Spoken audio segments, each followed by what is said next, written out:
Hi everyone, कैसे हो आप सब। आशा करता हूँ आप सभी अच्छे होंगे। आज के इस वीडियो के अंदर हम देखने वाले हैं फोर लूप का यूज़, फोर लूप का किस तरीके से हम यूज़ कर सकते हैं। तो चलिए स्टार्ट करते हैं। तो आ चुके हैं हम यहाँ पे अपने कोड टेम्पलेट पे, जहाँ पे हमें कोड लिखना है। तो हम यहाँ पे जल्दी से एक फंक्शन क्रिएट कर लेते हैं जिस फंक्शन को हम रन करेंगे।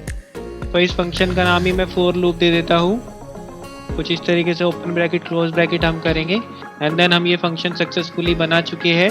अब हमें अपनी इस स्प्रेडशीट को एक्सेस करना है, तो फटाफट से हम एक वेरिएबल बनाते हैं एसएस के नाम से एंड स्प्रेडशीट ऐप को एक्सेस कर लेते हैं। गेट ओपन बाय लिंक कर लेंगे हम यहाँ पे, ओपन बाय यूआरएल, एंड हम उस यूआरएल को कॉपी कर लेंगे जो हमारी शीट का यूआरएल है, कुछ इस तरीके से। नाउ अब हम अपनी शीट को एक्सेस कर लेते हैं, जो कि होगी हमें शीट में जाना है, स्प्रेडशीट में जाना है अपनी, and get sheet by name कर लेते हैं हम। तो हमारी शीट का नाम जो है वो ये है शीट 3। कुछ इस तरीके से हम शीट को एक्सेस कर लेंगे। अब हमें रेंज को एक्सेस करना है, तो इसके लिए हम रेंज बना लेते हैं जो हमें रेंज चाहिए। तो हमारी रेंज जो है वो A13 है। तो हम ले लेते हैं यहाँ पे रेंज अपनी A2 से A13 हम ले लेंगे। ये हमारी पूरी की पूरी रेंज हो जाएगी। अब हमें डेटा को एक्सेस करना होगा, तो इसके लिए हम क्या करेंगे, वैल्यूज़ बना लेंगे या फिर वेरिएबल बना लेंगे एक डेटा का, जिसके अंदर हम क्या करेंगे, शीट के अंदर जाएंगे, गेट रेंज करेंगे। रेंज हमने पहले ही डिफाइन कर रखी है। अब यहाँ पे वैल्यूज़ कर देंगे, गेट वैल्यूज़।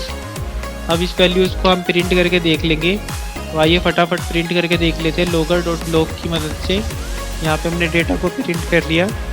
कुछ इस तरीके से हम यहाँ पे रन करेंगे इसको।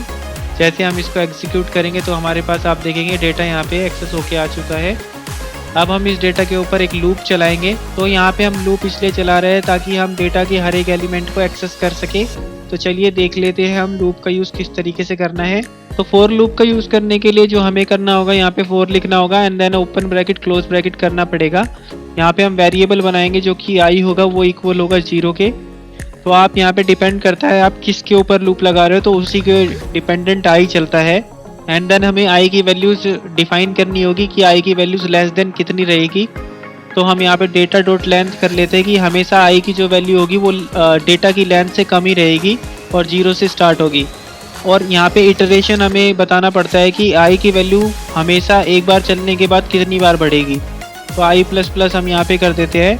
इसका मतलब ये है कि आई की वैल्यू इनिशियली 0 रहेगी। उसके बाद हम यहाँ पे बता रहे हैं फोर लूप को कि आई की वैल्यू जो रहेगी हमेशा डेटा डॉट लेंथ से कम ही रहेगी।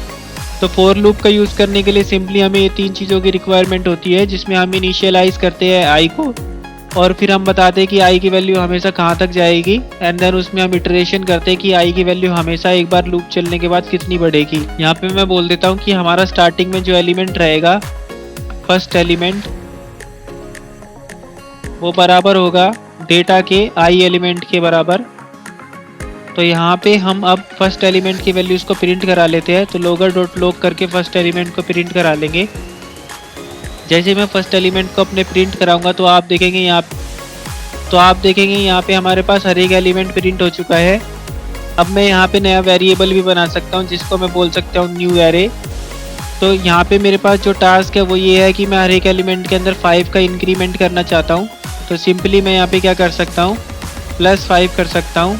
एंड देन हम यहाँ पे क्या कर सकते हैं कि जो न्यू एरे होगा उसमें हम पुश कर सकते हैं फर्स्ट एलिमेंट की वैल्यू को, एंड देन यहाँ पे हम प्रिंट करा के देख सकते हैं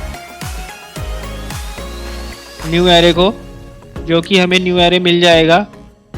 जैसे ही मैं यहाँ पे स्क्रिप्ट को रन करूँगा आप देख सकते हैं हमारे पास रिजल्ट आ गया है।